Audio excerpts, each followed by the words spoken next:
히브리서 5장 12절부터 14절까지 함께 읽습니다. 때가 오래므로 너희가 마땅히 선생이 될 터인데 너희가 다시 하나님의 말씀의 초보가 무엇인지 누구에게 가르침을 받아야 할 것이니 젖이나 먹고 단단한 식물을 못 먹을 자가 되었도다. 대저 젖을 먹는 자마다 어린 아이니 의의 말씀을 경험하지 못한 자요. 단단한 식물은 장성한 자의 것이니 저희는 지각을 사용함으로 연단을 받아 선악을 분별하는 자들이니라. 아멘.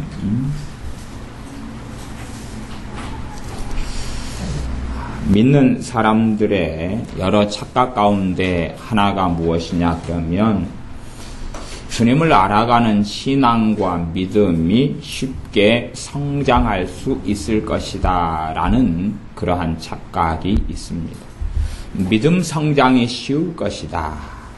심지어 특별한 어떤 집회에서 성령님의 놀라운 임재하심이나 하나님의 영광이 나타난다면 그때에 집회에 참석한 사람들의 믿음이 한순간에 일치월장할 수 있을 것이다. 그러한 생각들도 있습니다. 혹은 대단한 은사나 아니면 무슨 대단한 뭔가를 보고 듣거나 한다면 혹은 일순간에 어떤 깨달음을 얻게 된다면 대단한 무슨 일이 벌어져서 주님을 깊이 있게 알게 될 것이다 하는 착각이 있습니다. 물론 그런 착각은 불교적인 것이겠지요. 한순간에 어떤 깨달음을 얻어서 혹은 도교적인 것, 한순간에 도를 깨달아 가지고 어떠한 경지에 이르는 것이 가능하다고 생각하는 것. 그러나 하나님의 말씀에는 그런 것이 없습니다. 마귀적인 것에는 한순간에 뭔가를 깨달아서 어떤 깊은 수준에 이르는 것이 있겠습니다만은 제가 마귀적이라는 것은 그런 것이 있다고 원수 마귀는 끊임없이 거짓말을 한다는 사실입니다.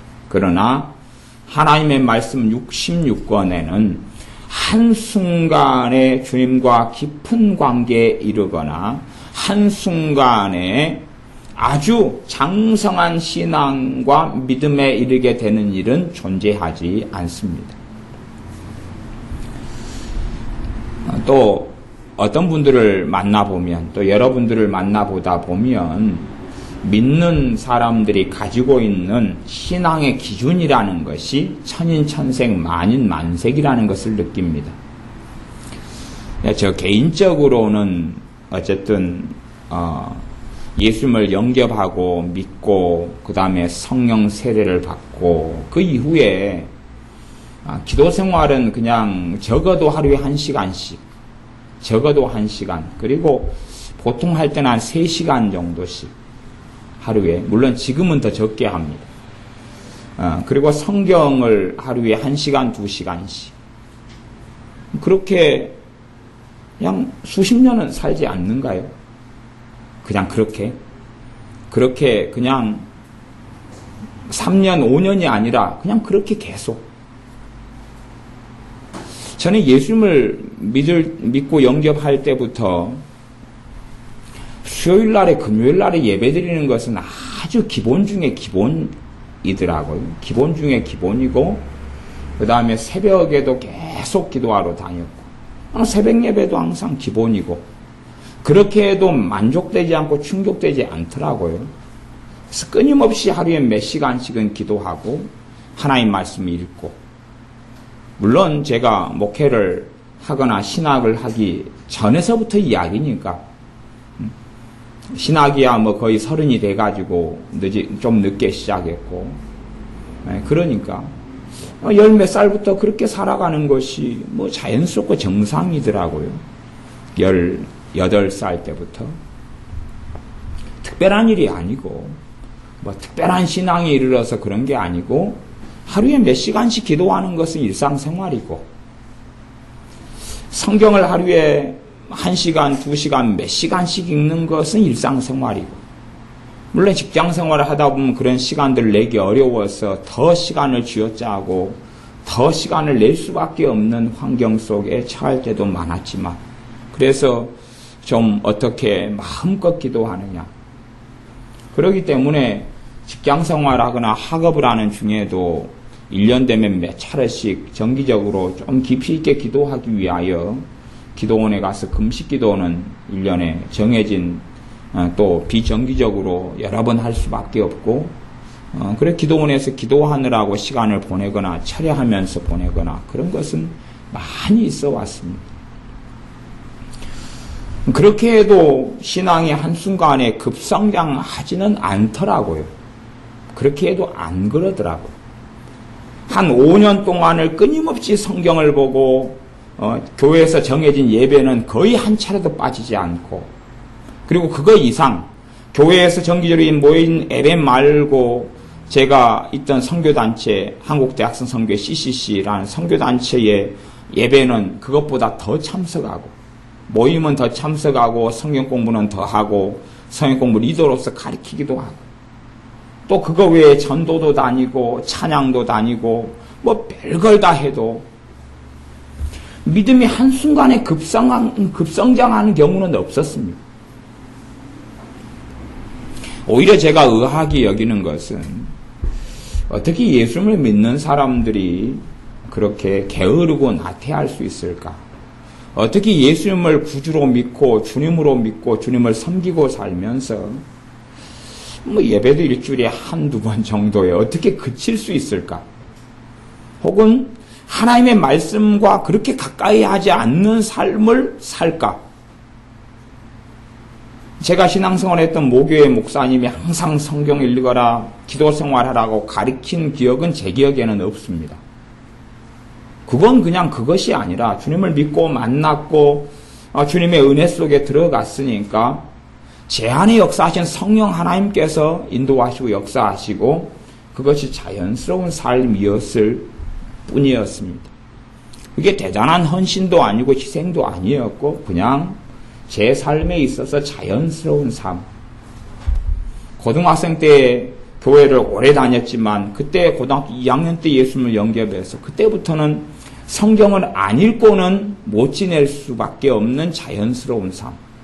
매일 성경을 항상 읽을 수밖에 없는 자연스러운 삶. 이상한 삶이 아니라.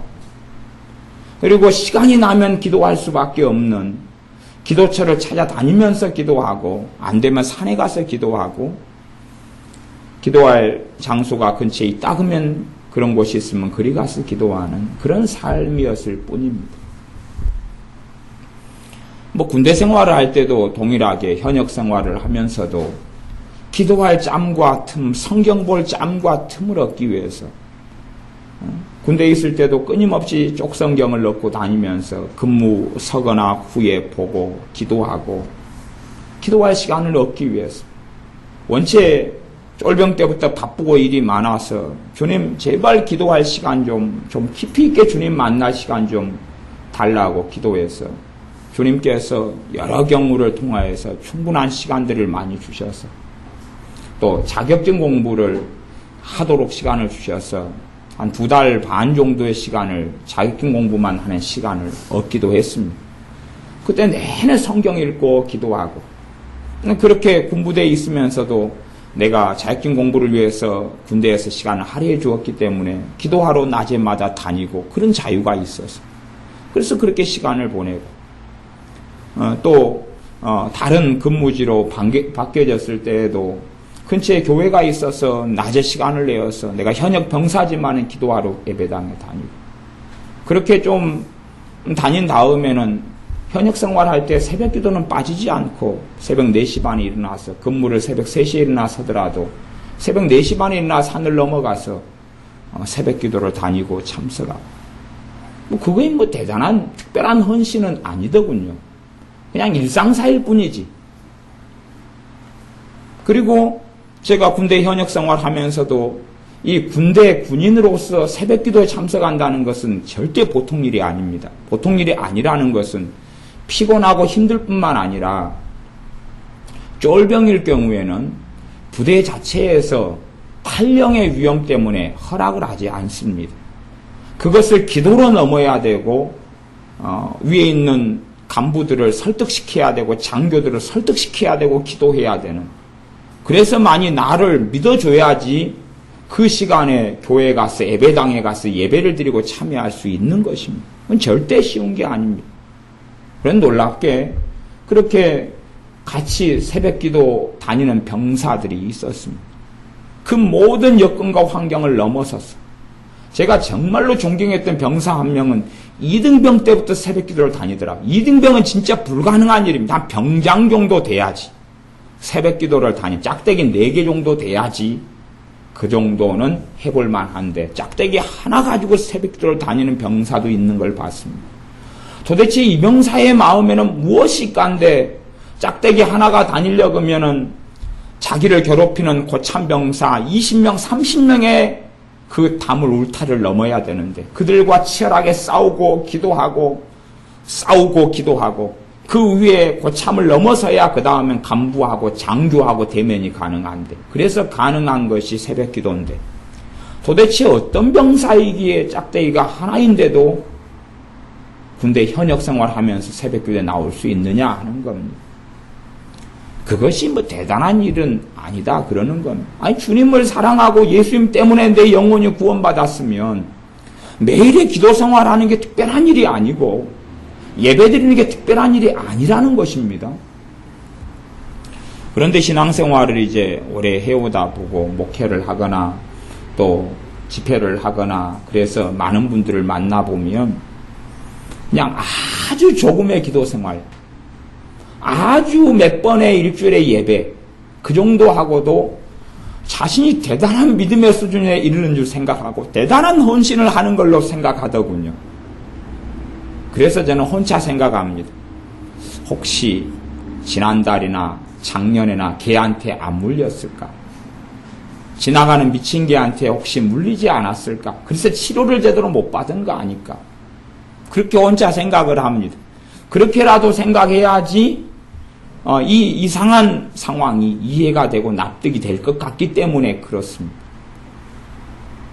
매일 몇 시간씩 기도하지 않으면 사실은 그게 몇 시간씩 기도한다 그래도 그게 정상이고 매일 예배를 드린다 해도 그게 정상이라는 이야기입니다. 오히려 매일 예배하지 않는 것이 비정상이고 매일 뜨겁게 기도하지 않는 것이 비정상일 뿐이라는 사실입니다. 대단한 헌신도 아니고 대단한 믿음도 아닙니다.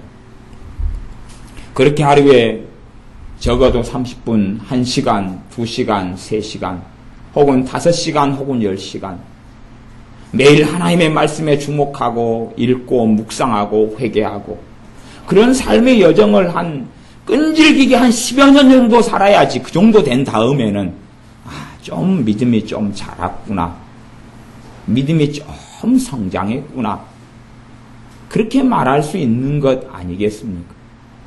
그런데 현상 유지만 조금 하고 여기서 설교 조금 듣고 여기서 조금 듣고 기도 조금 했다가 안 했다가 했다가 안 했다가 예배 일주일에 한두 번 드렸다가 말았다가 그런 삶 속에 내가 주님을 알았다, 하나님을 알았다 하는 것이 어디 있겠느냐 하는 것입니다.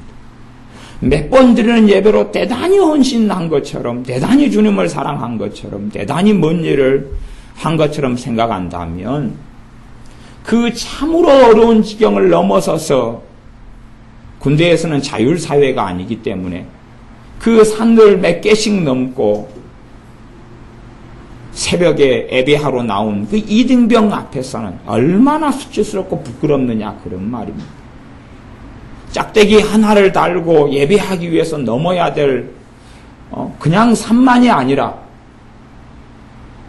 다른 것들이 너무나 많습니다. 제가 어느 날 산을 넘어서 산을 한 3개 넘어가야지 교회가 나오는데 그러다가 너무 잠이 와서 산 중턱에서 잠이 들었습니다. 그리고 잠이 깊이 들은 적이 있어요. 그랬더니 병사들이 동원돼서 제가 산 넘다가 낭떠러지에서 아마 떨어져가지고 사고 난 줄 알고 전 부대가 흩어져서 저를 찾은 일이 있었습니다. 물론 저를 못 찾아가지고 제가 한 5시 돼서 잠에서 깨가지고 일어나서 부대에 들어갔던 일이 있었습니다. 그렇게 산을, 낭떠러지가 있는 산들을 넘어가지고야 부대가 원체 크기 때문에 교회까지 가는 여정. 그 산들을 넘고 초소를 지나고 초소를 지나야지. 그런 것을 저야 이제 새벽 기도를 다니고 이런 지가 짝대기 3개 때부터 그랬으니까. 그러니 저는 좀 고참의 반열에 들어서 그랬는데 짝대기 하나 가지고 다니고 2개 가지고 다닌 병사들이 있었다니까요. 얼마나 놀라운 믿음인지 모릅니다. 얼마나 대단한 믿음인지 몰라요. 하지만 그것도 대단한 믿음의 성장을 가져오지를 않습니다. 왜요? 신자로서 그게 정상이지 특별한 것이 아니기 때문에 그렇습니다. 요즘에는 이제 아마 그런 신앙생활 하루에 2-3시간씩 끊임없이 기도하고 말씀을 2-3시간씩 끊임없이 본다 그러면 어이구 신학하려느냐? 어이구 주의 종인 모양이구나. 아니 정상이 뭔지가 모르는 너무 먼 세계를 신자들이 지나와 버린 것 같습니다. 정말로 어떻게 주님을 섬기고 믿는 것이 바른 것인지를 지나버린 것 같아요. 그래서 정상에서 조금 흉내만 내는 것을 대단한 헌신으로 생각하고 대단한 믿음으로 생각하는 시대가 되어져 버렸습니다. 그러나 정상적인 신자라면 하루에 그래도 30분, 1시간씩은 기도해야 되고 그리고 1시간 정도는 성경을 보는데 시간을 보내거나 하나님 말씀의 시간을 보내야 됩니다. 정말 그가 하나님을 믿고 있고 주님을 섬기고 있다면 그렇습니다. 또한 교회가 정해진 어떤 공적인 예배에는 빠질 수가 없는 것입니다. 공적인 예배에는 최대한 어떤 환경이 안 돼가지고 그럴 수 있지만 그런 특별한 어떤 경우들이 아닌 한은 내가 그 시간에 드라마를 보고 앉아있으면서 예배당에 빠질 수는 없다 그런 이야기예요.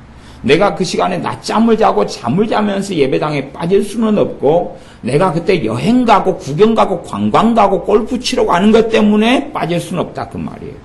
그 시간에 야구를 보고 축구를 보기 위해서 빠질 수는 없다 그런 말이지요.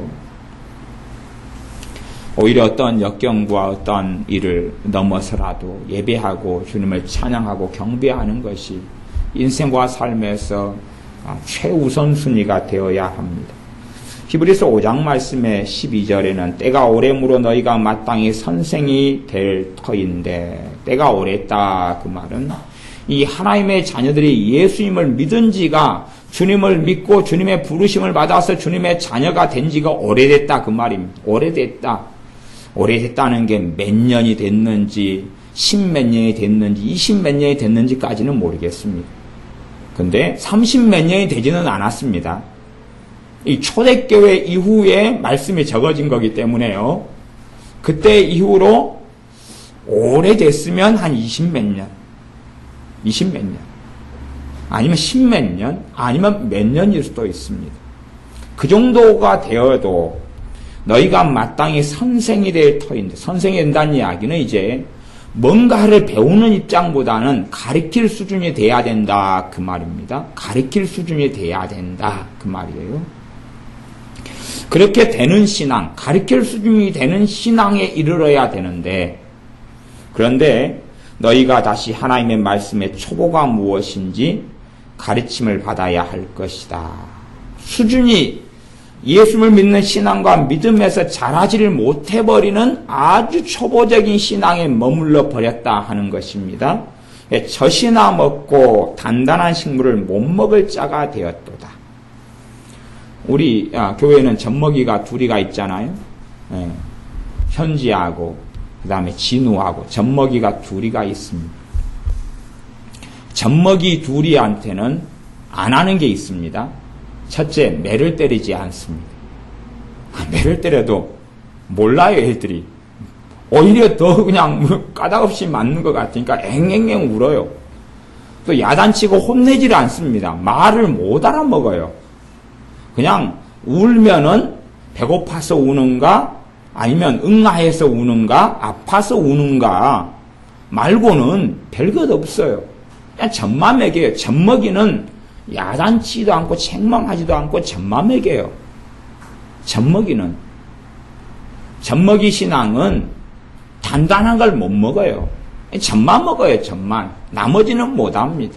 그냥 얼러주고 안아주는 것 말고는 할 게 없어요. 젖먹이 신앙의 특징이 명백하죠? 젖먹이 신앙은 얼러주고 안아주는 거, 그런 거 말고 다른 것은 못 받아들입니다. 젖먹이 신앙인 거죠. 얼러주고 안아주고 괜찮아 사랑해 젖 먹여주고 똥 치워주고, 이게 똥도 아무데나 싸고, 그래도 얼러주고 안아주는 것 외에는 다른 것은 받아들이지 못하고 감당하지 못합니다. 이 젖먹이에요. 젖먹이 신앙은 책망을 들으면 못 견뎌야 합니다. 젖먹이니까. 젖먹이는 책망을 듣지를 못합니다. 젖먹이를 벗어나면, 그래서 젖먹이를 벗어난 다음에 두 발로 서서 걸어다니고 말을 배운 다음부터는 부모에게 책망을 많이 듣습니다. 왜 그러냐 하면 아이들의 마음에는 미련한 것이 얽혀있기 때문에 채찍이, 초다리, 또 책망과 훈계가 자녀를 지혜롭게 하며 바르게 살아가기 때문에 그렇습니다. 똥오줌 가리는 것에 대해서도 책망을 많이 듣습니다. 게으르고 빨리 일어나지 못하는 것 때문에도 책망을 많이 듣습니다. 옷 갈아입는 것도 배우고 훈련받고 그 다음에 제대로 하지 못하면 책망을 많이 듣습니다. 그런 다음에야 재구실을 해가게 됩니다. 그러나 젖먹이는 그 책망을 못 듣습니다. 젖먹이는 신발 신을 줄도 모르고 똥오줌 가릴 줄도 모르기 때문에 그렇습니다. 이게 젖먹이 신앙의 특징은 훈계와 훈육을 받지를 못합니다. 아마 아이들이 젖먹이 이후에도 훈계와 훈육과 가르침이 없다면 아이가 어떤 상태에 있을까요? 진우나 현지를 계속 젖을 먹입니다. 그리고 훈계하지 않고 가르치지 않고 훈육하지 않아요. 가르치면 뭘 가르칩니까? 말을 가르치죠. 말을. 한국 땅에 살기 때문에 한국어를 가르칩니다. 한국어를 가르치지 않고 옷을 입는 것, 똥을 싸는 것, 걸어다니는 것, 걷는 것도 가르치잖아요. 안 가르치면요 아이들이 자동적으로 걷지를 않습니다. 발에 힘들어가고 그 다음에는요 내내 기어다닙니다. 걸을 능력과 힘이 있어도 걷기보다는 기어다니는 걸 좋아합니다. 짐승하고 똑같아집니다. 그러면 아이들에게 정말 잘 기게 만들려면 근처에 애완 강아지와 애완 고양이를 놔두면 됩니다. 그럼 눈에 보이는 것이 기어다니는 것들이기 때문에 고양이처럼 개처럼 잘 기어다닐 겁니다. 걷는 것을 안 가리키고 방치해두면 아이들은 기어다닙니다. 계속 하여 기어서 돌아다닙니다. 아마 마당도 기어서 돌아다닐 거고 계단도 기어서 다닐 겁니다. 훈육 가리킴이라는 게 없으면 동물적인 것을 벗어나지 못하는 게 사람이라는 존재입니다. 그래서 개나 고양이는 태어난 지 며칠이 되면 개와 고양이의 기능을 시작합니다. 그러나 사람은 훈육과 훈계를 통하여 10몇 년, 20년 넘는 가르침을 통하여서 사람의 구실을 하기 시작합니다. 그렇기 때문에 제대로 가치관과 생각과 사상과 예의 범절과 사람으로서 마땅히 해야 될 하나님을 경외하는 것을 가르치지 않으면 사람 구실을 못하게 되는 것이 사람입니다. 가만 놔두면 더 어리석어지고 더 미련하게 되는 것입니다. 그래서 이 젖먹는 사람의 특징은 그런 것이 훈육을 받지 못한다. 책망을 받지 못한다. 또한 가르침을 받지도 못합니다. 가르치어도 이해하지를 못합니다. 진우나 현지를 갖다가 이제 100일 좀 넘었는데 이런 아이들을 뭔가 가르친다고 생각해 보시면 뭘 알아먹겠습니까? 뭘 알아먹겠습니까?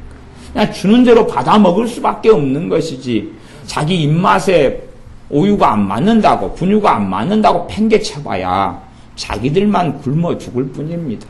그런데 주는 대로 아이가 순종해서 그냥 받아 먹는 것이에요. 계속 받아 먹는 것이.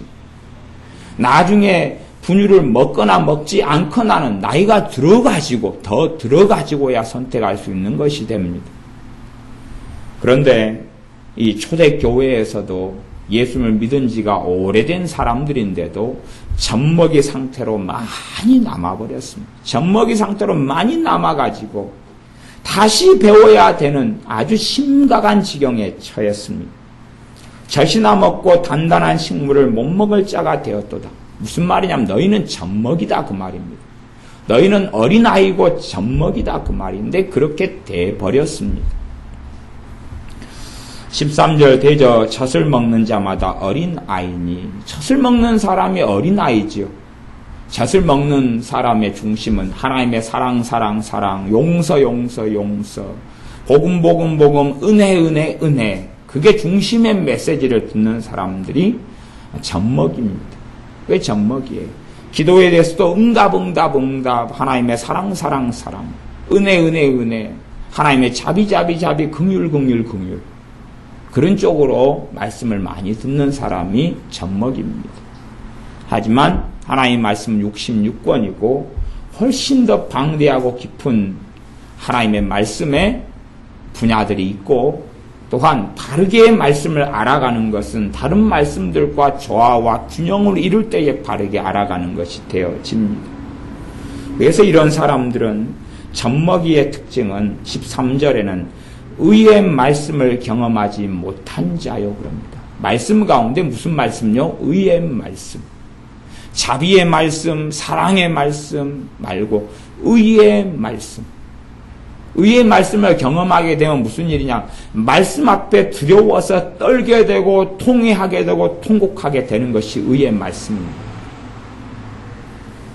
이사야 62장인가 66장인가 말씀 보면 하나님께서 권고하시는 사람은 심령이 마음이 가난하고 또한 마음에 통회함이 있고 하나님의 말씀을 듣고 떠는 자를 하나님이 권고하신다. 그렇게 말씀합니다. 이게 산상수훈하고 팔복하고 꽤 많은 연계성이 있는 것이 선지자 이사야를 통해 하신 말씀입니다. 하나님의 말씀을 듣고 떠는 사람. 팔복 가운데 세 번째 복, 의에 줄이고 목마른 자. 하나님 말씀을 듣고 떠는 그 사람. 그게 의의 말씀을 경험하는 사람. 하나님의 의로우심 앞에, 하나님의 공의로우심 앞에, 하나님의 의로우심 때문에 있는 하나님의 거룩하심 앞에 떠는 사람. 그것이 어린아이를 벗어난 사람들이 겪어가는 과정들입니다. 그러나 어린아이는 의의 말씀을 듣기 싫어합니다. 의의 말씀을 듣기 싫어합니다. 이제 우리 아이들이 기말고사를 대강 이제 하는 중에 있거나 기말고사를 마무리 짓거나 그랬습니다. 또 내일도 시험 보는 아이들도 있고 그러지만 그러면 아이들이 성장하려면 아이들이 어떻게 시험 보고 결과를 어떻게 나왔냐에 따라서 결과를 책임지게 해주어야 됩니다. 그것이 성장하는 것입니다. 그렇지 않으면 어떻게 책임을 배울까요? 학생이면 학생이 했던 공부에 대해서 책임을 물어야 되는데 그렇지 않으면 어떻게 책임감을 배우지요?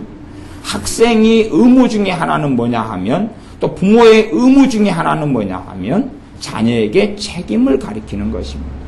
그러면 학생은 우리 자녀들의 책임은 뭐냐 하면 공부인데 공부에 대해서 책임을 져야 한다는 사실입니다. 그렇지 않으면 어떻게 책임을 배웁니까? 그럼 비유적으로 한다면 아이들이 공부를 하고 그에 대해서 노력하지 않고 수고하지 않고 그렇게 살아왔던 것에 대해서 책임을 지는 것이 의가 뭔지 공의가 뭔지를 배우는 것입니다. 그것처럼 하나님의 말씀에 있어서 의의 말씀을 체험하고 말씀 앞에 떨고 통회하고 회개하는 것을 배울 때에 그 사람이 의의 말씀을 경험하는 자리에 들어가게 됩니다. 그 속에서야 젖먹이 신앙, 어린아이 신앙을 벗어나게 되는 것입니다. 그러나 젖먹이들은 의의 말씀이 들려오면 그것을 감당하지를 못합니다. 먹지를 못하고 토해버립니다. 삼겹살을 구워서 진우에게, 현지에게 주면 먹지 못하고 토해버릴 것입니다. 굉장히 맛있는 그 갈비를 줘도 토해버릴 것입니다. 제가 예전에 신학대학원 다닐 때에 어떤 큰 교회 부흥회를 했는데 감사하게 그 부흥 강사 목사님 식사하실 때 같이 전도사다고 그렇게 같이 참여하도록 그렇게 해주셔가지고 그래서 같이 식사를 대접받았는데 얼마나 맛있는 것이 나왔는지 몰라요. 그래서 제가 그때 98년에 전도사라고 감사하게 남욱교회 큰 교회 부흥회 하는데 그 교회 전도사님들이 제 동기들이어가지고 제가 참석했는데 같이 동기 전도사님이라고 같이 와가지고 식사를 하라고 부르더라고. 근데 큰 교회예요, 교회가. 그래가지고 식사를 대접받는데 한 권사님 집에서인데 그 권사님 집이 굉장히 커요. 갖고 얼마나 상다리가 벌어져. 그때 제가 머리 털라고 처음 98년에 갈비를 먹어봤습니다. 갈비가 혀에서 녹는데 이게 갈비로구나. 그 유명한 갈비로구나. 양념 갈비를 그때 처음 먹어봤습니다. 갈비를 그때까지는 머리 털라고 먹어본 적이 없는. 근데 얼마나 갈비가 맛있는지. 갈비 말고도 엄청 맛있는 음식이 많아가지고 뭘 먹을 줄을 모르겠더라고요. 하지만 그 맛있는 갈비라도 젖먹이에게 먹이면 오바이트하고 토해낼 수밖에 없습니다. 왜요? 단단한 것은 먹지 못하기 때문에 그렇습니다. 의의 말씀을 받아들이지를 못하고 먹지를 못합니다. 그래서 젖먹이 신앙은 이 성경을 읽는다 할지라도 자기 수준에서는 이해하지 못하고 알지 못하는 것이 곳곳에가 넘쳐날 수밖에 없습니다. 자기의 믿음이 성장하기 전까지는 알 수가 없는 것이 한글로 되어 있고 내가 한글을 다 배웠어도 말씀은 알 수가 없는 것이 너무나 많습니다. 의의 말씀을 경험해 갈 때부터 하나님의 의의 말씀이면 심판의 말씀, 공의의 말씀, 두렵고 떨림으로 너희 구원을 이루라. 이런 여러 의의 말씀들이 있어요. 그러한 의의 말씀들을 경험해 갈 때부터 이제 어린아이 신앙을 벗어나서 성장하기 시작하는 것입니다. 젖먹이를 벗어나서 성장하기 시작하는 것입니다. 14절에 단단한 식물은 장성한 자의 것이니 믿음이 장성하고 성장한 자. 이런 사람은 다 이것저것 다 먹을 수가 있죠. 그래서 중국 사람들은 아마 장성한 사람이 많은 것 같아요. 책상다리, 의자다리 빼놓고는 다 먹는다 그러잖아요. 옛날에 그랬어요. 근데 제가 생각하기에는 거기에 첨가돼야 될 것이 자동차 바퀴는 못 먹을 것이다. 의자다리, 책상다리하고 자동차 바퀴까지는 못 먹고 발 4개 달린 건 다 먹는다. 그래서 장성한 사람이 많은 거죠. 뭘 도대체 씹어서 다 먹길래 그렇게 식성이 좋을까? 다리 달린 것은 다 먹는다 그러니까요. 저희는 지각을 사용함으로 연단을 받아 선악을 분별하는 자들이니라. 이 장성한 사람들은 지각을 사용한다고 그럽니다. 지각을 사용한다. 이 어린 신앙도 지각을 사용하지만 정상으로 사용하지는 못합니다. 어린 아이들에게 불량식품을 싸게 누가 판다고 하면 아이들은 불량식품을 구별하지 못하고 사 먹겠지요.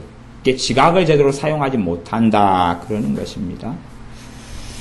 20살이 돼도 대학생 새내기 20살이 됐다고 가정하면 20살 갓 돼서 대학에 입학하면 사기꾼들을 제일 많이 만납니다.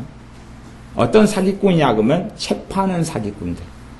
책 파는 사기꾼들이 등장해가지고 이 책은 대학생활 필독서라 그럽니다.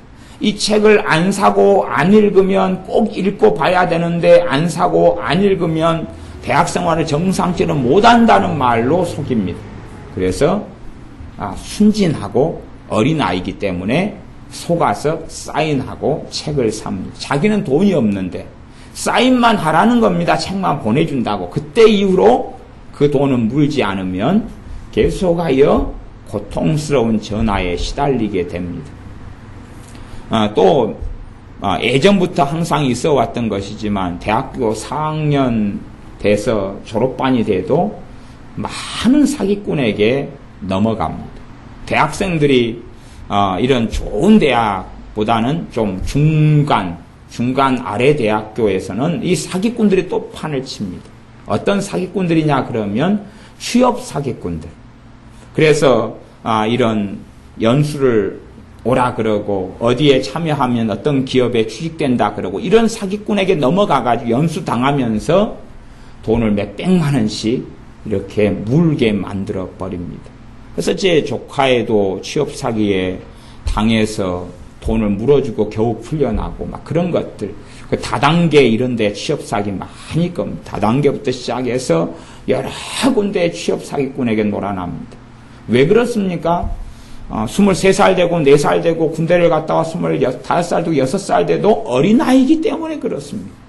세상을 알지 못하는 아주 어린아이이기 때문에 이런저런 것에 그냥 다 당하는 것이. 이 단단한 걸 못 먹지. 이걸 지각을 사용하지 못한다라고 말하는 것입니다.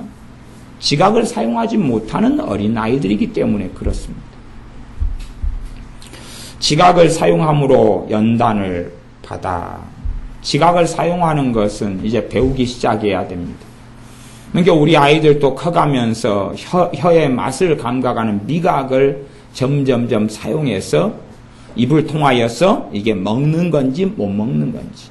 그러니까 아이들이 이제 조금 지나서 우리 진우나 현지나 기어다니기 시작하면 그 다음에는 손으로 잡히는 것을 입에 넣는 단계로 들어갑니다. 왜냐하면 미각을 개발해야 되기 때문에 그렇습니다. 크레용도 집어넣고 껌도 삼키고 동전도 삼키고 그 다음에 책상 다리도 빨아가지고 먹으려고 입을 달라붙어서 책상 다리에도 달라붙어 있고 그럽니다. 애들이 그래요. 그 다음에 크레용을 한두 개 먹다가 그 다음에 큰 크레용을 또 삼키려고 쭉쭉 빨아댑니다. 아직은 미각을 사용할 단계가 아니기 때문에 이게 맛있는 건지 맛없는 건지를 몰라요. 그러니까 우리 애들도 한참 동안 껌 잘 삼키잖아요. 껌을 한참 잘 삼키. 이것이 씹다가 뱉는다는 개념 자체가 존재하지를 않아요. 한번 입에 들어갔는데 어떻게 나오기를 원하겠어요. 입에 들어갔으면 집어 꿀꺽 넣어야지. 도대체 어떤 것이 넣었다가 나오는 게 어디 있어요? 근데 껌은 넣었다가 나와야 되거든요. 근데 모든 먹는 것이 넣었다가 나오는 개념이 없기 때문에 아이들은 넣었다가 삼키는 걸로 갑니다. 그래서 입으로 동전 맛을 보다가 이게 씹지는 못하는 거네. 그러니 이게 삼키는 거구나. 빨아먹든지 삼키는 거든지 씹어먹는 거든지 미각을 개발을 합니다. 그래서 어떤 아이가 갑자기 날씬한 아이인데 몸무게를 재봤더니 몸무게가 너무 많이 나가는 거예요. 그래서 내 아이가 뭔가 이상하다. 그리고 이제 뭔가 음식을 잘 못 먹어서 자기 아이를 병원에 데려갔다 엑스레이 찍어봤더니 아이 뱃속에 동전이 30개가 들어있는 거예요. 엄마도 알았어야 되죠. 동전이 있다가 갑자기 하나씩 없어지는 거예요. 동전이. 알았어야 되는데 30개 정도가 아이 뱃속에 쌓일 때까지 아이가 안 죽고 건강한 것도 감사하지요. 잘 삼킨 거예요. 뱃속에가 30개 있어서 수술해가지고 동전 30개를 꺼냈잖아요. 30몇 개가 나왔다 그래요. 동전이. 이게 몸무게가 나가는 거죠. 그냥. 아이도 잘 많이 걷지도 않고 그 다음부터는 무거우니까. 그냥 막 먹는 거죠. 지각을 사용하고 개발하는 과정입니다. 그러면 이제 이 지각을 사용하면 연단을 받는다. 이 지각은 우리가 알고 있는 지각이 오감이잖아요. 그죠? 시각, 청각, 미각, 촉각, 이런 공간, 감각, 이런 거, 이런 지각이라 그래요. 근데 이런 지각을 사용한다면 성령 하나님이 신자 안에 계시기 때문에 성령 하나님께 신자 안에서 역사를 하셔요. 그래서 성령 하나님께서 우리에게 우리하고 소통을 하셔요. 이걸 성령의 교통이라 그럽니다. 보통 목사님들이 축도하실 때 고린도후서 13장 13절로 축도를 대부분 하시는데 성령 하나님의 교통하심이 함께 있을지어다 그럽니다. 교통. 성령 하나님, 우리가 신자이기 때문에 신자에게는 성령 하나님이 임하셔가지고 나하고 교통이 일어납니다. 그 교통을 무엇으로 일어나느냐? 그러면 지각을 통해 일어납니다. 기본적으로 우리와 교통하기 때문에 우리의 지각이 그런 것이에요. 우리의 지성, 우리의 이성, 우리의 감성 이런 것이 다 성령 하나님과 교통되는데 사용되는 것입니다. 그게 사용이 안 될 수가 없어요. 우리의 상상력, 우리의 꿈, 우리의 이성, 우리의 감성 이게 다 사용되는 것이에요. 왜냐 그러면 나하고 성령 하나님이 만날 때 성령 하나님께서 가지고 계신 뭔가를 우리에게 주면 우리 것을 통해서 받을 수밖에 없기 때문에 그렇습니다. 그래서 우리의 감성, 우리의 생각, 우리의 이성, 우리의 마음, 우리의 지성 이게 다 사용되어지는 것이 우리가 가진 상상력, 우리가 가진 꿈 이게 다 사용되어서 보통 교류, 교제가 일어납니다. 그 중에서 가장 빈번하게 사용되는 것은 감정이라는 것입니다. 그래서 제가 감정을 통해서 성령 하나님께서 뭘 말씀하시는데 감정을 통해서 듣는 성령 하나님께 주시는 어떤 메시지를 듣는 것은 꽤 오류도 많고 틀리는 것이 많다. 그렇게 말씀드린 적이 있습니다. 그럼에도 불구하고 어떤 감동이라는 것은 꽤 위험한데 그거 말고 이 지각의 부분에서 이 감정이 사용되는 부분은 대부분입니다. 그래서 우리가 가진 어떤 감동 말고 감동의 인격은 틀린 것이 굉장히 많아요. 그거 말고 우리의 감정 같은 것이 성령 하나님께서 말씀하신 통로로 사용되는데 이에 대한 많은 부분이 이 지각에 해당되는 부분입니다.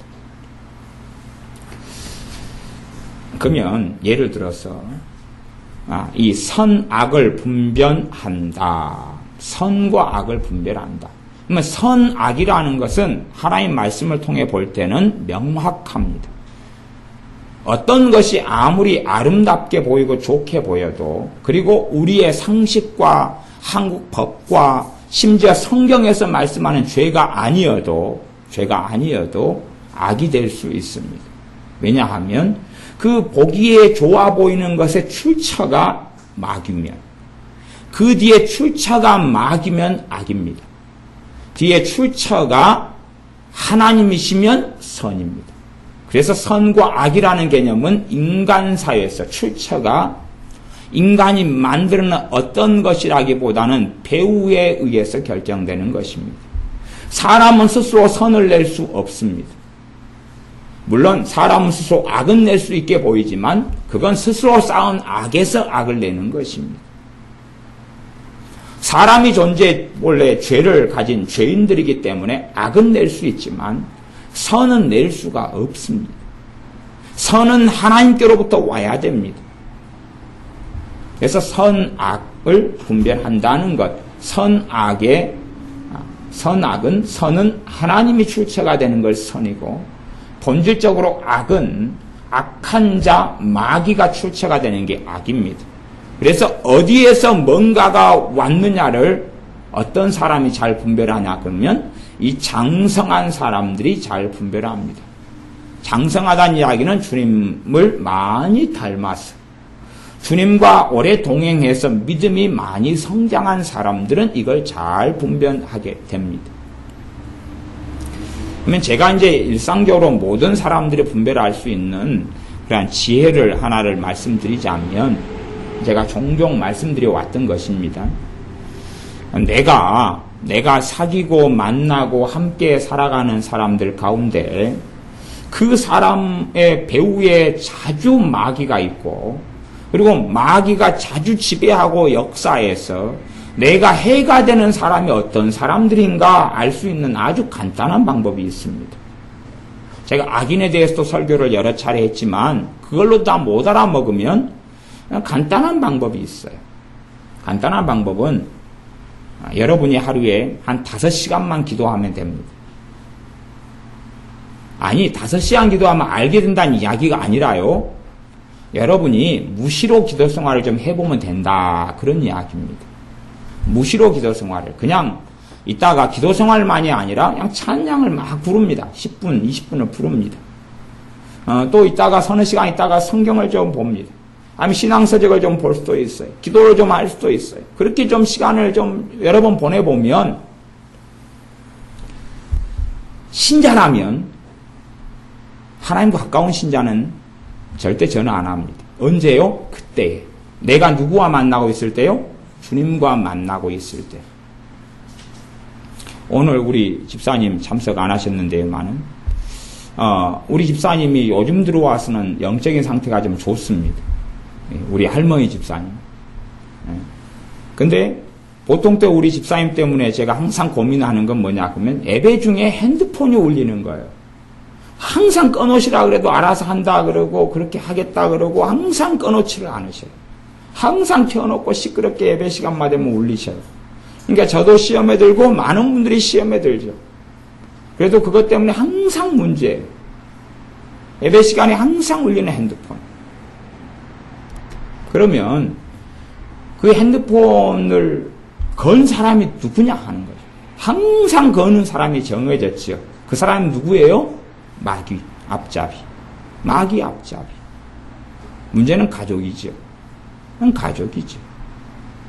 근데 이제 어쨌든 그 가족도 함께 데리고 있지 않아야 될 가족인데 데리고 있다가 요즘에는 이제 떠났다 그래요. 그래서 상태가 이제 좋아지시는 겁니다. 마귀하고 동거를 좀 끝내셨으니까. 그런 거예요. 그러니까 내가 기도할 때가 되면 진정한 신자라면 예외는 있겠지만 열에 한두 번은 실수가 있겠지만 그러나 정말 주님을 사랑하는 신자들은 내 기도하거나 성경 보거나 찬양하거나 그럴 때는 연락을 안 옵니다. 내가 또 정말 중요한 이야기를 하고 있을 때는 문자도 안 오고 연락도 안 오고 그런다 그 말이에요. 그러나 기도 생활할 때에 전하는 사람이 누군가를 확인하면 됩니다. 그 사람이 가족이라 그래도 거리를 둘 수밖에 없다는 사실입니다. 또한 그 사람들을 내게 조언을 하는 사람으로 만들면 나는 주님하고 다른 길을 걷게 됩니다. 그 사람들로 하여금 조언과 지시와 지도를 받으면 그때는 구렁텅이에 빠집니다. 그래서 어떤 사람이 기도 생활 좀 하는 사람이다 그러는데도 내가 기도하거나 찬양할 때 전화를 좀 해온다면 그 사람은 사실은 정상적인 신자도 아니고 마귀의 앞잡이입니다. 그런 사람과 함께 한다면 구렁텅이에 빠지고 벼랑에서 떨어지는 것은 여반장이고 쉬운 일입니다. 그래서 우리의 삶 속에 마귀가 붙여서 우는 사자같이 두루다니며 삼킬자를 찾나니 어떻게 해요? 사람을 통해서. 자기가 조종하고 이용할 수 있는 사람을 통해서. 신자니까 신자의 삶 속에 포진해 있는 자기가 조종하고 이용할 수 있는 신자라는 타이틀을 가진 사람들을 통해서, 또한 가족을 통해서, 불신자를 통해서, 이웃을 통해서, 동료를 통해서, 친구를 통해서 그렇게 역사하고 공격하는 것이 마귀의 기본적인 괴계입니다. 그러면 자주 기도를 해보다 보면 극명하게 누가 마귀의 지시를 받고 이끌림을 받는지를 알 수가 있고, 정말로 주님의 사람들과 주님이 내게 안 믿는 사람이라도 붙인 사람들은 그때는 피하게 됩니다. 물론 제가 예외는 있다 그랬습니다. 하지만 예외는 항상 일어나는 것이 아닙니다. 내가 기도할 때 연락했다 그러면 저 사람은 꽤 믿는 사람이다 그러면 영적인 상태, 다시 말하면 주님과의 관계가 아주 안 좋은 사람입니다. 근데 그런 사람이 내가 주님 관계가 좋다고 생각한다면 그런 사람의 관계는 반드시 정리를 해야 됩니다. 그래서 무시로 자주 그냥 기도 생활을 많이 해보면, 찬양과 예배를 많이 드려보거나 성경을 무시로 많이 읽어보면 내가 관여해서 형제나 가족이라 할지라도 주님께로부터 멀어지고 극심한 손해를 보게 되는 사람이 누군지를 알 수가 있다. 그런 말이에요. 그런 사람하고 계속 얽혀들어 가면서 주님을 닮아가고 은혜 생활 한다는 것은 불가능한 일이 됩니다. 내가 정리할 사람들을 찾기는 쉽습니다. 아주 쉬워요. 내가 어떤 사람을 정리해야 되는지. 가족 간의 관계라면 그 사람이 나와의 가족이라 할지라도 그 사람이 나를 이끌어가게 해서는 안 됩니다. 내가 이끌어야지요. 내가 이끌든지 적당한 관계를 가족이라도 유지하든지 그런 것이지, 그 마귀가 자꾸 조종하고 역사에서 내 기도 시간에 연락하고 전화 오고 문자 보내고 카카오톡을 보내고 그런 사람이 그와 내 관계에 있어서 가족이니까 끊을 수 없잖아요. 그런데 그 사람이 관계를 리더해 가게 놔둔다면 내 신앙과 내 믿음은 무너져 갈 수밖에 없습니다. 그런 관계는 내가 리더를 해야 돼. 내가 리더를 하든지 가족이면 그래도 어느 일정한 거리를 두어야 됩니다. 어느 날 마리아와 또한 마리아의 자녀들이 주님께서 말씀을 가르치고 계실 때 찾아오셨습니다. 그런들은 잘못된 자리에 서 있었습니다. 당신의 모친과 당신의 형제들이 당신을 만나려고 집 밖에 문 밖에 섰습니다. 그때 주님께서 누가 내 형제요 내 모친이요 자매들이냐? 바로 하나님의 뜻대로 행하는 너희들이 내 모친이요 형제요 자매들이다. 그리고 그들을 만나기를 거절하셨습니다. 왜냐하면 다른 길, 잘못된 길을 얼마 동안 마리아와 또한 주님의 형제들이라고 하는 요셉과 마리아 사이에 난 자녀들이 그 길을 걸어갔기 때문에 그렇습니다. 그들과 일정한 거리를 주님은 주셨습니다. 그리고 만나기도 사실은 거절하고 거부하셨습니다. 그것이 주님의 사람들이 걸어갈 길입니다. 첨가해서 이 지각을 사용하는 것의 일반적인 것은 어떻게 오냐 그러면 영적인 신호등의 방식으로 온다. 그렇게 제가 설명드려 왔습니다. 영적인 신호등이라는 것은 그렇게 표현하는 이유는 이 지각의 방식이 신호등은 빨간불, 파란불, 주황색, 파란색이 아니고 녹색이죠. 빨간색, 녹색, 그 다음에 주황색 그렇게 돼 있죠. 주로는 근데 이제 빨간색, 녹색이 두 가지로 구성됐다 보면 됩니다. 빨간색과 녹색. 안전하게 건널 수 있느냐, 안전하게 차가 가면 되느냐, 멈춰야 되느냐 그런 것입니다. 그래서 영적 지각이 그렇게 옵니다. 생각해 보십시오. 우리가 하나님의 자녀입니다. 하나님의 자녀의 삶 속에 주님 때문에 겪는 고난 빼놓고는 원수 마귀로부터 온 고난이나 문제나 어려움들은 사실은 없어야 됩니다. 그런데 그것이 곳곳에가 있습니다. 하지만 실제로 당하지 않아야 될 문제와 고통은 훨씬 더 많습니다. 그것에 대하여 우리 안에 계신 성령 하나님께서 우리에게 경고하시고 말씀을 하십니다. 말씀을 안 하실 이유가 없습니다. 말씀을 반드시 하십니다. 대신에 제가 전에도 말씀드렸다시피 내가 어떤 사람에게 속아서 1억을 손해보는 일이 있고 내가 어떤 사람에게 속아서 10만 원만 손해보는 일이 있다. 우리가 생각하기에는 10만 원과 1억 차이는 어마어마하게 많은 차이지 않습니까? 몇 배 차이입니까? 1000배 차이죠. 어마어마하게 큰 차이기 때문에 10만 원 손해보는 것은 있어도 큰 피해가 없어서 성령께 역사 안 하셔도 되고 1억 손해보는 것은 보통 사람으로서는 심지어는 수십 년을 벌어야 되는 일이 될 수 있기 때문에 큰 고통 속에 들기 때문에 아주 강력하게 제재하시고 말씀하셔야 한다고 생각하실런지는 몰라도 액수 때문에 성령 하나님께서 제재하시거나 말씀하시거나 역사하시지는 않습니다. 10만 원짜리 문제인데도 내가 주님과 가까우면 더 강하게 역사하시고 1억짜리 문제라도 내가 주님과 멀리 돼 있으면 아주 약하고 흐릿하게 역사하실 수밖에 없습니다. 그렇기 때문에 하나님의 말씀에 너희는 성령님을 소멸하지 말라 그렇게 말씀하신 것입니다. 내가 불순종의 길을 걸어가고 하나님의 거역의 길을 걸어간다면 성령님의 역사하심을 소멸하게 됩니다. 성령님의 역사하심이 소멸된다는 것은 성령님의 역사하심이 흐릿해지고 약해진다는 이야기입니다. 그때가 되면 긴가민가 하게 됩니다. 1억짜리 손해보는 문제에 있어 성령님이 역사하시지만 흐릿하게 옵니다. 그래서 긴가민가. 그러나 성령의 역사가 소멸되기보다 오히려 더 충만해지고 주님과 더 가까워진다면 아주 뚜렷하게 10만 원 손해보는 문제에 있어서도 우리가 알아먹을 정도로 뚜렷하게 말씀하실 수가 있습니다. 그런데 신자에게 말씀하시는 이 영적 지각, 이 지각을 통해서 성령님께서 말씀하시는 것이 아무리 깨어있는 신자라 할지라도 이 방법이 대부분 한 80~90%가 이 방법에 해당이 됩니다. 무슨 은사가 있고 막 그래도 은사보다는 이 방법이 80~90%가 해당되는 방법이에요. 이래서 신호등이라고 하는 것은 옳다, 아니다, 맞다, 틀리다, 하면 된다, 안 된다, 해석하자면 이런 방식으로 온다 그 말이에요. 근데 이런 음성의 방식은 거의 잘 없고, 말하자면, 제가 설명하자면, 내일 내가 어떤 사람과 만나서 집을 계약하기로 했어요. 그러면 그 계약이 내게 손해를 가져오고 문제를 가져올 경우가 되면 그것 때문에 내 마음이 내일 계약을 앞두고 오늘 답답해지게 됩니다. 아주 답답해지게 돼요. 다 보세요.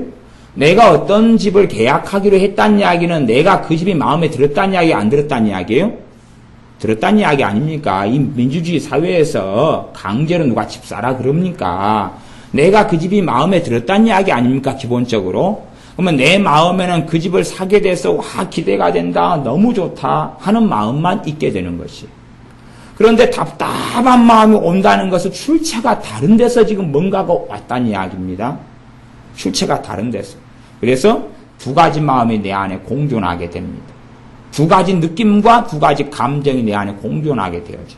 하나는 내 육으로부터 온 육의 소욕하고 하나는 성령 하나님께로부터 온 영의 소욕이 공존하게 되는 일이 벌어져. 대신 내가 주님과 가깝다면, 그리고 그 집을 사는 데 있어서 주님 앞에 엎드리고 주님의 뜻에 따라 사기를 원한다면 성령 하나님으로부터 온 영의 소욕이 훨씬 더 커져요. 하지만 그렇지 않고 내 편안함과 안락함을 위해서 집을 선택하고 살아야 한다면 성령 하나님으로부터 오는 영의 소욕은 약할 거예요. 때로는 이게 비등비등할 수도 있습니다. 그래서 내 안에는 두 마음이, 두 가지 감정이, 두 가지 소욕이 존재하게 되는 일이 벌어진다는 것입니다.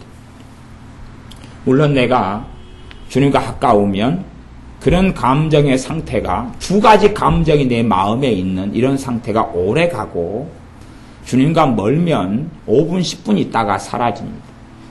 5분, 10분 있다가는 이제 한 마음만 남습니다. 내 육체로부터 오는 내 눈을 보고 좋은 것, 내가 귀로 듣고 좋은 것만 따라가는 마음만 하나가 남습니다.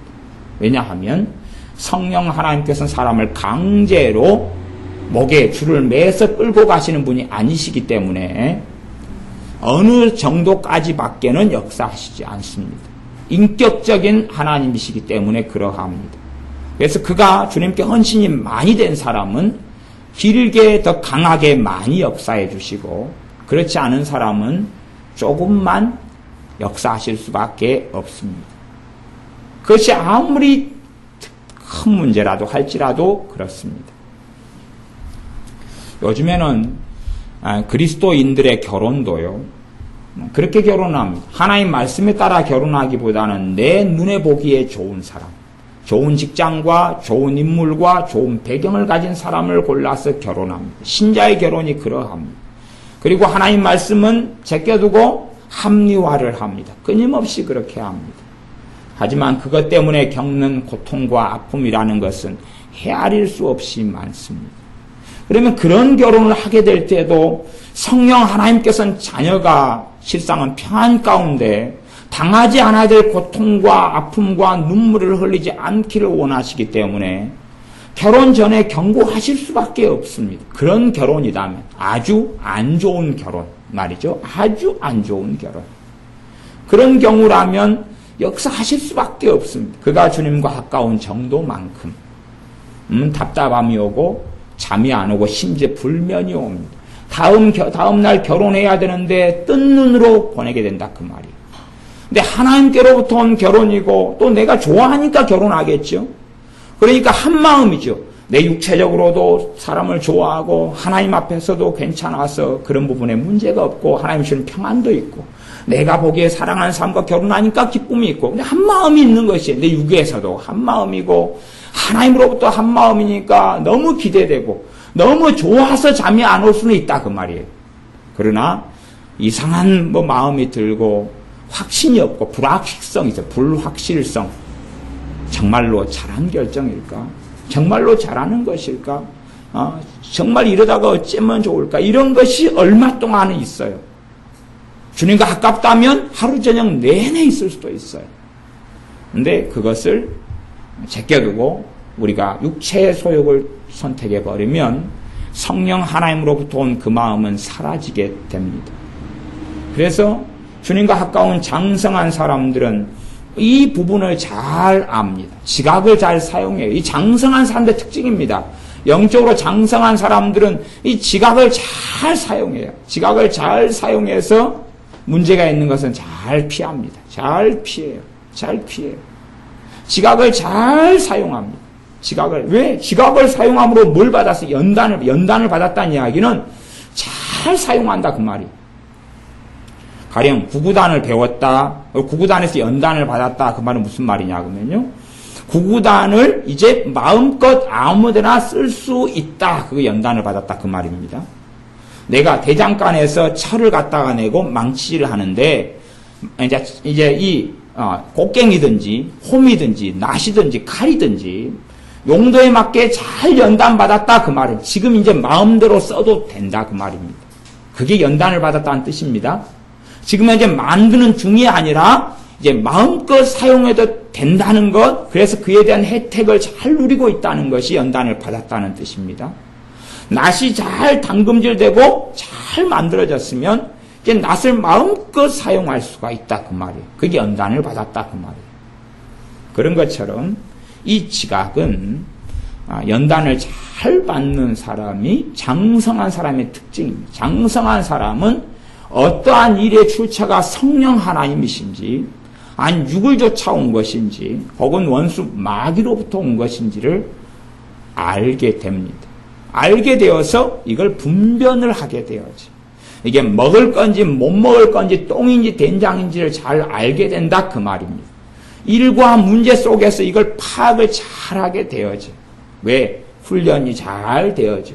그래서 이 지각을 사용하는 연단을 받아갈 때부터 믿음이 잘 성장하고 있구나 하는 걸 알 수 있고, 이 젖먹이들은 이 지각을 사용하는 것이 뭔지를 제가 설교하고 설명해도 잘 알아먹지를 못합니다. 그냥 자기 스타일로 이해하고 설명하겠지요. 제가 우리 중학교 1학년 애들한테 미분적분이 뭔지를 아냐 물어보면 미분적분이 뭔지를 아냐 은혜야? 모르지. 그럼 미분적분이 뭐 같냐? 밀가루 종류 같지. 뒤에 분자가 들어가니까. 자기식으로 이해하고 생각할 수 있다 그 말이에요. 미분적분이라는 것을 할 줄 모르니까 자기식으로 단어는 생각한다 그 말이에요. 사인, 코사인, 탄젠트가 혹시 뭔지 아냐? 사인, 코사인, 탄젠트. 사인, 코사인, 탄젠트. 모르겠지. 미술관? 미술관 이름이냐고? 미술관 이름이 아니고 건설회사, 유명한 새 회사 이름인데 나중에 시간이 되면 고등학교 때 그 건설회사 유명한 이름을 알게 될 거야. 그렇다 그 말이에요. 내 식으로 이해하게 돼. 내 식으로 이해하게 되고 받아들이게 됩니다. 어떤 나중에 배우는 함수가 그런 함수. 아주 복잡한 함수. 요런 함수인지 요런 함수. 요런 함수. 그게 사인, 코사인, 탄젠트인데. 그래서 이 장성한 사람들은 지각을 사용하게 됩니다. 그것이 어떤 일을 하게 되면 이것 때문에 문제가 있고 함정에 빠지겠구나. 함정을 피해갑니다. 이걸 하면 하나님이 준비하시는 것을 얻겠구나. 이 길이 기구나. 그리고 지각을 통해서 그것을 알게 되어집니다. 그래서 기본적으로는 제가 설명할 때 그런 것입니다. 아까 어떤 사업에 사인하고 아니면 집을 이렇게 사인하는 문제, 사는 문제에 있어서도 그런 식으로 나타난다. 그런 장황한 이야기를 할 수 있습니다만 이제 시간이 다 많이 지났기 때문에 이제 마무리를 하겠습니다. 그래서 이 영적 지각, 성령님과 가까운 사람, 주님과 가까운 사람일수록 성령님의 활동이 있어요. 우리 안에 계신 성령님과 우리하고 교통하고 교제하고 만남이 있어서 그분께로부터 뭔가가 온다 그 말이에요. 내가 주님을 사랑하고 주님과 함께 거하고 살면 그게 와요.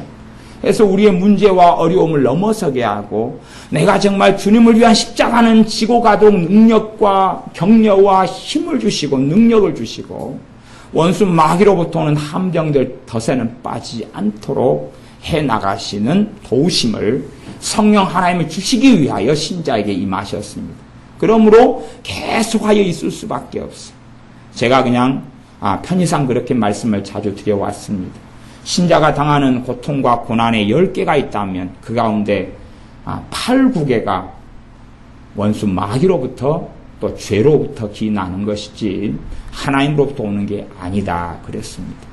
10개의 고난과 고통이 있다 그러면 하나님께로부터 오는 것은 채 한 개가 될까 말까 그렇다고 그랬습니다. 여러분의 살아왔던 삶의 여정도 살펴보시면 제 말이 그렇게 틀리지 않다는 것을 아실 겁니다. 10개 가운데 8, 9개를 피해가야 되는데, 그리고 또한 하나님께 주신 것을 내가 발견하고 찾고 얻어야 되는데, 그건 성령 하나님께서 우리에게 주시는, 우리에게 있는 감정, 지성, 이성, 여러 가지의 감각을 통해서 우리와 교통하시며 말씀하시는데, 이런 것을 잘 알아먹고 분별해가는 여정 속에 주님과 동행하는 삶을 살게 되고, 더 믿음의 장성한 자가 되어져서 장성한 자는 장성한 자들이 누릴 것을 누리고 삽니다. 어린아이는 누릴 것이 별로 없습니다. 우리 진우나 현지는 누릴 게 별로 없어요. 그래도 모든 걸 누리는 것 같지만 일단은 자유가 없어. 여기다가 눕혀놓으면 눕히고 누가 안으면 안겨야 되고 뒹굴어 놓으면 뒹굴고 있어야 되고 아직 신체 이동의 자유도 없어요. 아직 바둥거려서 기어다닐지도 몰라. 이제 100일 지나가지고 어떻게 기어다니겠어요. 신체 이전의 자유도 없어요. 대한민국 헌법이 보장하는 걸 아직 누리고 있지를 못하는 것이. 뭘 먹을 자유도 없어요. 오직 한 가지만 먹어야 돼. 오직 한 가지 분유. 오직 한 가지 분유만 먹어야 돼. 똥 쌀 자유는 있어요. 그 자유는 있어요. 울 자유도 있어요. 너무 많이 울면은 그냥 안 들다 보는 수가 있지만 기도하겠습니다. 아버지 하나님, 우리가 믿음이 장성한 사람들이 되도록 우리가 더 기도하고 헌신하며 주님과 시간을 더 많이 보내며 기도와 말씀의 시간을 더 많이 보내는 우리들이 되게 하여 주시옵소서. 또한 성령 하나님으로부터 오는 이 지각이 우리가 잘 분별하여 선악간에 무엇이 주님께로부터 온 것인지, 무엇이 원수 마귀로부터 오거나 혹은 우리의 정욕과 욕심과 탐심과 탐욕 때문에 온 것인지 분별하여서 주님을 영광스럽게 하는 길을 우리가 걷게 하여 주시옵소서. 원수 마귀가 주는 무수히 많은 함정과 덫에 빠지지 아니하고 형통하는 길을 걷게 하시며 그 길을 걷는 중에 주님의 십자가를 짊어지고 주님을 영광스럽게 하는 우리들이 되게 하여 주시옵소서. 예수님의 이름으로 기도하옵나이다. 아멘.